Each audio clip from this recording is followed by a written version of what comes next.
Et on commence ce feuilleton avec une interview de la première dame de France réalisée par Le Parisien ce matin. Elle avoue que la politique n'est pas son métier. J'ai fait partie d'une communauté d'artistes.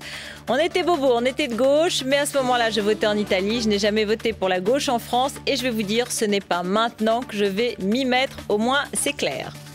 Martine Aubry ne croit pas à l'homme ou à la femme providentielle. Elle l'a dit hier. Alors, est-ce que c'est un tacle à l'attention de DSK? Je vous laisse juger.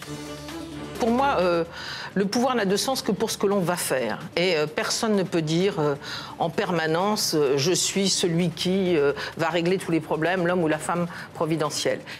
Nathalie Kosciusko-Morizet laisse les primaires et ses prises de bec aux autres. Pour elle, il n'y en a qu'un seul. Devinez ?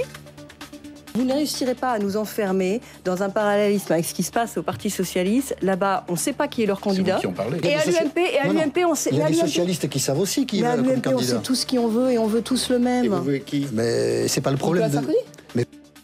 Alors on le savait déjà, mais on ne connaissait pas vraiment la date. La rencontre entre Nicolas Sarkozy et Dominique de Villepin aura bien lieu fin février. Des retrouvailles souhaitées par le chef de l'État dans le cadre de la présidence française du G8 et du G20. Aujourd'hui, le président a reçu un autre ancien Premier ministre, le socialiste Lionel Jospin. François Bayrou n'en avait jamais parlé aussi franchement de son bégaiement qui date de son enfance et qu'il a vaincu à force de travail.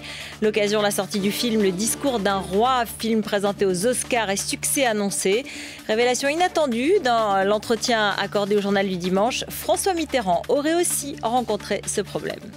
Enfin, Nicolas Sarkozy a répondu au chanteur Bono qui lui enjoignait d'agir pour l'Afrique. Et pour le président, tout est très clair, la France agit déjà assez.